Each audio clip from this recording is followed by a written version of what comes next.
La entrevista del Telematutino 11, gente importante a tratar temas importantes. Nos acompaña el doctor Servio Tulio Castaño Guzmán, vicepresidente ejecutivo de la Fundación Institucionalidad y Justicia. Muy buenos días, Servio Tulio. Gracias por iniciar la semana con nosotros. Ramón, gracias a ti y a Jacqueline. Muy buenos días a ambos. Buenos días, un placer. Igual, ya. Servio Tulio, estamos en medio del presupuesto. Ya vimos que el presidente eliminó los tributos, el impuesto, el paquetico fiscal que estaba incluido, pero Finjus, por intermedio tuyo, ha producido un par de documentos en relación al presupuesto. Uno guarda relación con el tema de los beneficios especiales de los legisladores y otro guarda relación con el incumplimiento de las diferentes leyes que establecen porcentajes y cuotas a diferentes instituciones del Estado, pero que de cumplirse no habría manera. Vamos a comenzar por esa parte del presupuesto. Mira, lo primero es que hay que valorar como positivo el discurso del presidente la semana pasada. Yo creo que eso generó tranquilidad en toda la ciudadanía. O sea, yo creo que eso hay que valorarlo como altamente positivo. Pero yo creo que esto debe de servir como una gran lección al gobierno, sobre todo a los funcionarios cuya responsabilidad está la de instrumentar el presupuesto. Y me explico. Al presidente Abinader hay que preservarlo. O sea, el presidente Abinader está expuesto, o probablemente sea el presidente, en donde la población está más atenta que nunca a todo lo que son las acciones que desde la administración él diseña. O sea, tenemos que cuidar al presidente. ¿Cómo cuidamos al presidente? Usted no puede elaborar un presupuesto violando la ley orgánica de presupuesto. Es decir, hay una ley que es la 423-06, que es la ley que establece cuál es el marco, cuáles son los límites del presupuesto que anualmente le somete el Ejecutivo al Congreso. Y entre los límites, es decir, entre las cosas que no se pueden hacer, aunque se hacían antes, pero ahí se la van a tomar en cuenta. Porque a fin de cuentas, la gente votó por el cambio. O sea, la gente votó para que no se siguieran repitiendo malas prácticas que durante décadas se hacía alrededor de la instrumentación del presupuesto. Entonces, entre las cosas que tú no puedes hacer en virtud de esa ley que es orgánica y de orden público, es que tú no puedes introducirle a un presupuesto, tú no le puedes introducir ni impuestos ni modificar tasas. Entonces, esa es una lección que yo creo que el actual gobierno, yo creo que ha aprendido de entrada. Eso es positivo y el presidente lo reconoció. Pero vuelvo a lo otro, y lo otro es lo que tú hablabas de los porcentajes. Por ejemplo, a educación se le está dando lo que por ley le corresponde. Pero nosotros pensábamos que en esta ocasión a los órganos de controles se le iba a dar no lo que la ley contempla que se le dé por la situación de emergencia, pero sí lo que esas instituciones le habían solicitado al Ejecutivo, que dicho sea de paso, son montos menores que lo que le hubiese correspondido por ley. Me voy a la siguiente institución, al Ministerio Público. Ya la Procuradora General de la República se quejó. Se quejó porque a ella le están dando 4,000 millones de pesos menos que lo que le asignaron para este año. Es decir, para este año a ella le asignaron 11,400 millones. Pero para el año que viene, según esa propuesta de ley de presupuesto, se le asignó 7,000 y pico de millones de pesos. Y tú estás hablando de un órgano que se le está exigiendo que fortalezca la persecución, que fortalezca todo lo que tiene que ver con los aspectos institucionales a lo interno del Ministerio Público. Y yo me estoy centrando en el Ministerio Público porque nosotros con el Ministerio Público tenemos una relación directa. La FIUNS es miembro del Consejo Académico de la Escuela del Ministerio Público. Y nosotros conocemos las interioridades de esa institución. Por eso es que tú ves que nosotros hemos venido apoyando todas las acciones que ha venido tomando el actual Ministerio Público, porque se enmarcan en lo que establece la ley orgánica de esa institución. Entonces, si lo que queremos es que real y efectivamente todo lo que tiene que ver con la investigación, con la administración de los recintos penitenciarios, real y efectivamente eso cambie, nosotros le tenemos que asignar a esa institución los recursos que por lo menos ella le solicitó al Ejecutivo. Eso es por un lado. Si nosotros real y efectivamente queremos tener una Cámara de Cuentas sólida, nosotros le tenemos que asignar a la Cámara de Cuentas recursos suficientes como para que ella pueda ser eficiente. Y lo mismo va a pasar con el Poder Judicial, en donde a esas instituciones se le ha deprimido lo que es la asignación de fondos. Entonces yo creo que en todo este debate que se va a abrir en el Congreso, yo creo que nosotros como fundación estamos elaborando un documento que lo están elaborando verdaderos expertos a los fines de ver cómo eso lo podemos cambiar. ¿Cómo eso lo podemos cambiar, dirás tú? Bueno, hay una cosa que se llama la calidad en el gas. Sí. Y yo te voy a identificar uno. Por ejemplo, todo lo que tiene que ver con el barrilito y el cofrecito. Si tú lees lo que fue la propuesta de presupuesto que está depositada en la Cámara de Diputados, pero tú te encuentras que a la Cámara de Diputados la partida de gastos en asistencia social, que es eso, le aumentan de 126 millones que le habían asignado este año, le están aumentando 230 millones de pesos. Al Senado le están dando 56 millones de pesos más que en 2019. ¿Usted sabe cuánto le están asignando al Senado para asistencia social? 461 millones de pesos. 461 millones de pesos. Una cosa que es un contrasentido porque eso fue lo que perdió en las elecciones pasadas. ¿Qué fue lo que aquí perdió en este país? El clientelismo. Entonces, ¿cómo vamos a seguir con prácticas que la sociedad comienza a rechazar, pero que también desnaturaliza lo que son las funciones y atribuciones de nuestros congresistas?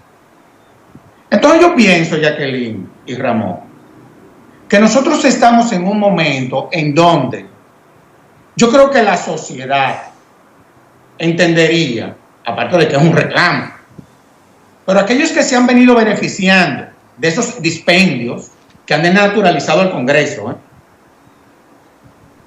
yo creo que van a entender la situación que se está viviendo en este país. Entonces, esas son las cosas que yo entiendo que nosotros debemos de revisar y que pudiesen contribuir a nosotros identificar fondos que puedan fortalecer a lo interno instituciones que van a jugar un papel estelar en todo este proceso. Ya, por ejemplo, la Procuradora General de la República anunció, y acuérdate que eso fue una petición de la Fundación, ella anunció que ella va a contratar abogados expertos en determinadas áreas para darle una respuesta efectiva al tema de la corrupción y para fortalecer y transparentar todo lo que tiene que ver con procesos que van a ser emblemáticos. Entonces vamos a enfocarnos en lo que realmente tiene importancia. Y yo creo que en eso, yo creo que el presidente está consciente y ojalá que el Congreso en esta ocasión entienda que eso es lo importante en la actual coyuntura.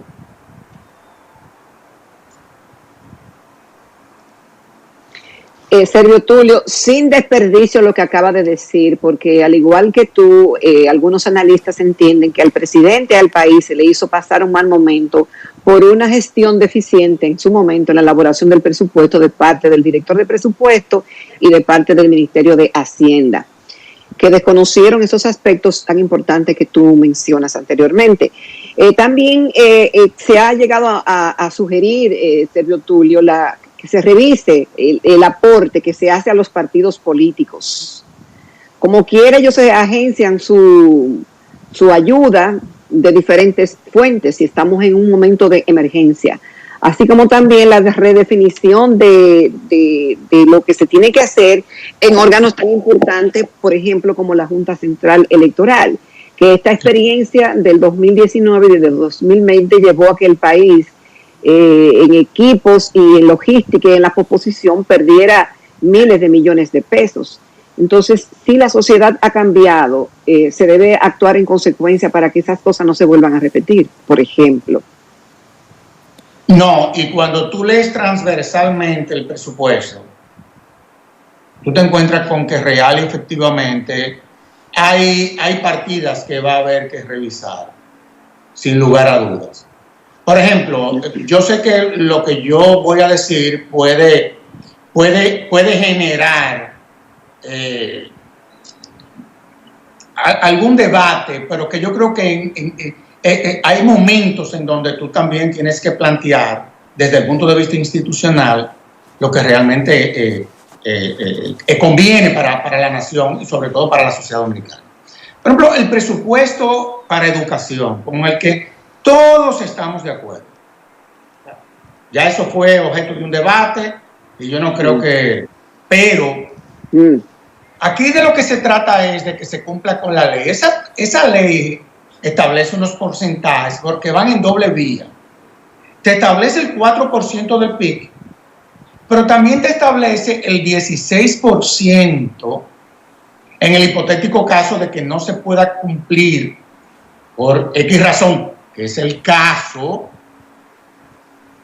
con la asignación de ese 4%. Exacto. Se establece un 16%. O sea, el legislador fue sabio previendo que en momentos en donde si no existía para el Estado la posibilidad de poder asignar ese 4%, bueno, entonces, ver entonces, y se le asignaba el 16%.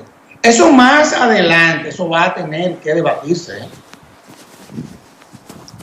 Eso va a tener que debatirse. Porque a fin de cuentas, y ver de qué forma nosotros podemos manejar la calidad del gasto al interno de ese sector también. O sea, también nosotros tenemos que comenzar a desmontar mitos que se han construido en esta sociedad, creyendo que esto era lo que iba a ser la panacea y la solución al problema educativo. Y nos dimos cuenta que esa es una dimensión de la reforma, que parecería que hacían falta otros componentes. Entonces, yo creo que vamos a tener que revisar muchas cosas y real y efectivamente llevar todo este debate a la sinceridad. Una de las cosas más trascendentes del discurso del presidente fue que anunció la reforma fiscal y el pacto eléctrico. No hay un sector más escandaloso que el sector eléctrico en este país. Entonces, qué bueno que se va a debatir eso. Esa es una buena noticia. Entonces, yo creo que de eso es de lo que se trata, de que las cosas se debatan, se planteen sobre el marco de la sinceridad y tratar de buscarle solución viables, porque déjenme decirle, ese discurso del presidente no resuelve el problema tampoco, alivia el problema, pero no es la solución a mediano ni largo plazo. Fue un alivio para la población, pero la solución todavía no se ha construido de cuál es la respuesta que le vamos a dar al tema económico, en fin, en este país. O sea, es el principio de un debate, un punto de partida, pero eso que quede bien claro, esa no fue la solución, eso ha sido un alivio, no bendito, le damos la bienvenida, pero no es la solución. Sergio Tulio, pasando a otro tema, porque son muchos temas, ya pasó el tiempo para el cual el PRM debió someter ternas de los 3 o 4 diputados entre la diputada fallecida y los designados en puestos públicos. Y parece que se quiere insistir en el tema que, aunque aparentemente no es ilegal, el de que el diputado que renuncia lo sustituye el hijo, la mamá, el esposo, un familiar, etcétera. ¿Cuál es tu opinión sobre eso y el que se haya rebasado ya la fecha que establece el reglamento de la propia Cámara de Diputados? Lo que pasa es, Ramón, que aquí se han instalado una serie de prácticas que van a dar brega a desmontarla. Pero lo justo, lo lógico sería que quienes ocupen esas posiciones fueron los que quedaron en segundo lugar, que no resultaron finalmente electos. Eso es lo justo. Y eso la ley no lo prohíbe, pero la práctica ha sido que si una persona se muere, o si un diputado o un senador renuncia, lo sustituye un familiar. Muchas veces familiares que no tienen experiencia en todo lo que tiene que ver con el manejo de la política. Entonces, la posición de nosotros siempre ha sido esa, o sea, es decir, porque dentro de lo lógico, dentro de lo político, yo te diría que la correcta. O sea, hubo mucha gente que quedó inclusive tercer lugar, cuarto lugar, que no salió, que sacó casi los mismos votos de los que resultaron ser electos. Yo creo que los partidos políticos, sobre todo el PRM, que es al que se le presenta el conflicto, yo creo que le daría un buen mensaje. Hay quienes han planteado una salida mixta. A la que murió, que lo sustituye un familiar, y a los que renunciaron, que sea el partido, sobre la base de los votos que se sacaron en las pasadas elecciones. Eso es lo que se está hablando ahora. Bueno, eso habría que debatirlo.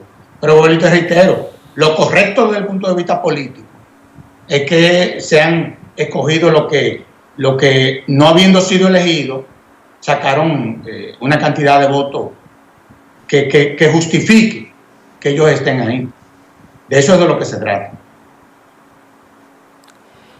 Sergio Tulio, Finjo se ha referido a través de tu persona del tema de la definición de la segunda mayoría en el Senado.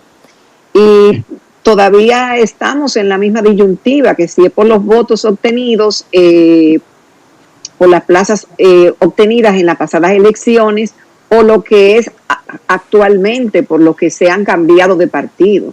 Así es. ¿Cómo se va a definir eso, Sergio Tulio? Y realmente, en términos legales, ¿quién tiene la razón? Mira, Jacqueline, eso lo va a terminar definiendo el Tribunal Constitucional. ¿Tú sabes por qué? Porque inclusive los constitucionalistas se han dividido. Inclusive hay quienes sostienen la tesis que no, que la segunda mayoría la definió el pueblo cuando ejerció el sufragio. Es decir, que la segunda mayoría es aquel partido, el 5 de julio. Así mismo. Pero ¿qué pasa? Hay otra que dice que no, que la segunda mayoría lo define los que tengan mayores niveles de representación en el Congreso.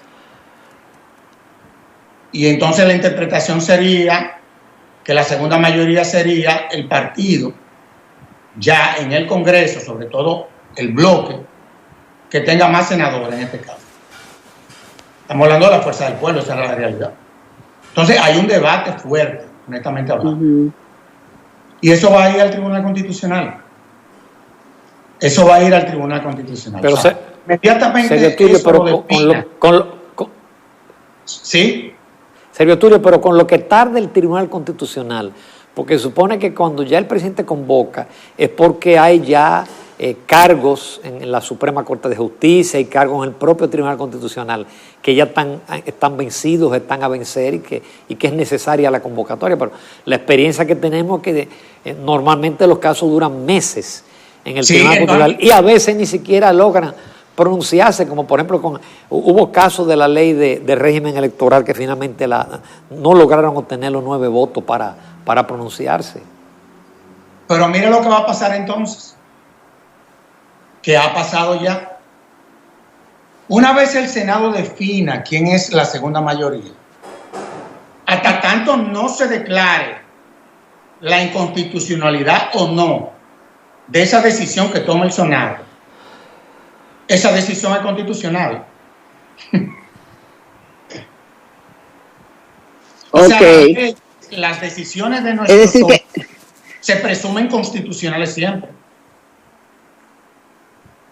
Es decir, que supóngase usted que el Senado elija a tal partido como la segunda mayoría. Esa es la segunda mayoría, hasta tanto la jurisdicción competente se pronuncie. ¿Qué va a pasar? Que esa segunda mayoría es la que va a representar. Que se puede cambiar.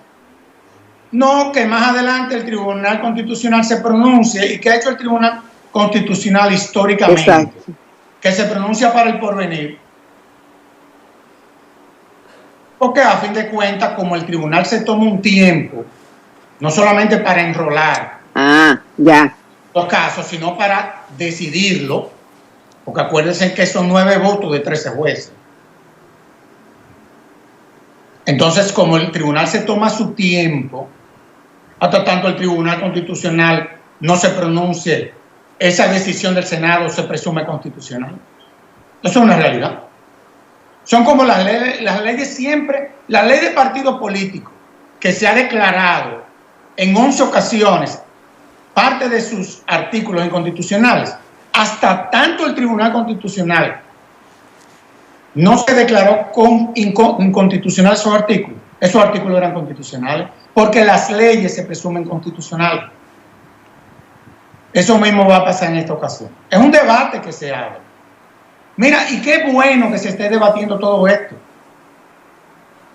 Qué bueno que estemos debatiendo todo esto.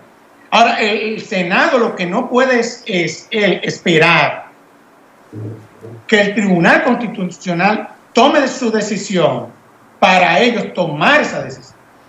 Ellos la pueden tomar y el tribunal después que se pronuncie. Eso es lo que va a pasar, Ramón. Ya. Eso es lo que va a pasar. Sí. Sergio Tulio, y el tema esto de la independencia de los miembros de la Junta Central Electoral, de la Cámara de Cuentas y hasta de los próximos sustitutos de miembros de las altas cortes. ¿Es factible? ¿Eso es posible? Mira, ¿qué te digo? Eso es lo ideal, pero yo siempre lo he dicho. Por ejemplo, yo vengo de una institución de la sociedad civil compuesta por connotados empresarios y connotados juristas, y si a independencia vamos, yo no me siento ser una persona independiente. Yo puedo tener una visión imparcial, pero la independencia es muy complicada, porque tú a alguien te tienes que deber en la vida, aunque sea a tu familia o a Dios. Y también veo que mucha gente competente, porque lo he visto, yo tengo muchos años ya por estos predios. No sé, a veces tengo que ir al centro de la reflexión. El documento del CONEP, de Ángel y del Aire de hoy, fue muy bueno la semana pasada, porque ellos hablaban de independencia de criterio. Ya eso es otra cosa. Yo, desde el punto de vista de los criterios, yo me pudiese eventualmente considerar independiente. Pero de ahí a que la independencia sea absoluta. Yo lo que sí creo es que el carácter es fundamental. El carácter es cuando tú estás convencido de que lo que tú estás haciendo es correcto, no lo que conviene, sino que lo que tú estás haciendo es lo correcto. Yeah. Yo creo que eso es lo que define el carácter de una persona. O sea, muchas veces nosotros desde la fundación fijamos posición que no son las más populares, pero entendemos que son las correctas. Entonces, eso es importante en quienes ocupen posiciones en esos órganos. Por ejemplo, en la Cámara de Cuentas, yo no sé, pero los abogados no sabemos contar. Ojalá que esa es la realidad. O sea, hay una fijación en donde los órganos generalmente han venido históricamente siendo su pleno la composición de abogados. Yo creo que en la Cámara de Cuentas, en la Junta Central Electoral, en fin, en cualquier otro órgano que la ley y la Constitución lo permitan, yo creo que debe de haber una diversidad. Y en esta ocasión, en la Cámara de Cuentas, ojalá y que se tomen en cuenta quienes manejan los números, los auditores, los contables. Yo creo que eso es lo que debe de predominar en esa institución. A ver si esa institución asume lo que son sus atribuciones. Por ejemplo, a mí me tocó trabajar la ley de la Cámara de Cuentas cuando yo era consultor jurídico del Congreso. Y hubo un artículo que publicó Cristóbal Rodríguez la semana pasada en el Diario Libre, que yo invito a que lo lean, y que ha sido, yo te diría que el discurso sempiterno de la Fundación Institucional y Justicia. Y es todo lo que tiene que ver con las atribuciones que tiene la Cámara de Cuentas de hacer uso de una herramienta que nunca ha utilizado. Y es la que ella puede frente a la inercia del Ministerio Público. Sí. Y habiendo hecho una auditoría en donde se revela que hubo un mal uso de los fondos públicos, ella puede administrativamente emitir un auto a los fines de que se le embargue al funcionario que representaba la institución sus bienes, e inclusive puede validar esos autos utilizando el recurso que establece el Código Tributario, que tú sabes que es un recurso muy rápido, de 30 días. Pero eso nunca se ha hecho en este país. Entonces yo creo que son tantas las cosas que también es importante el perfil, pero también es importante el carácter de quienes vayan a ocupar, por ejemplo, en la Cámara de Cuentas, fundamentalmente, que va a tener que jugar un rol probablemente muy diferente al que históricamente han venido jugando los miembros de esa institución. Esa es una realidad. Entonces, el carácter es importante en órganos que van a tener que jugar su rol. Yo pienso, Jacqueline, que estamos en un momento interesantísimo. Yo he visto las entrevistas que se han hecho desde el Senado de la República a los que están aspirando a ser miembros de la Junta Central Electoral. Muchas muy buenas, hay gente muy competente ahí. Nadie quiera Dios que salga lo mejor, en honor a la verdad. Muchísimas gracias, Servio Tulio Castaño, en todo lo que vale. Siempre tus entrevistas no tienen desperdicios y los temas que aborda definitivamente son de una gran profundidad, pero con sencillez, que lo entiende el gran público. Muchísimas gracias por aceptar nuestra invitación, comenzando la semana lunes. Gracias. Gracias, Servio Tulio. Nos vamos, amables televidentes, a la recta final, pero una breve pausa comercial.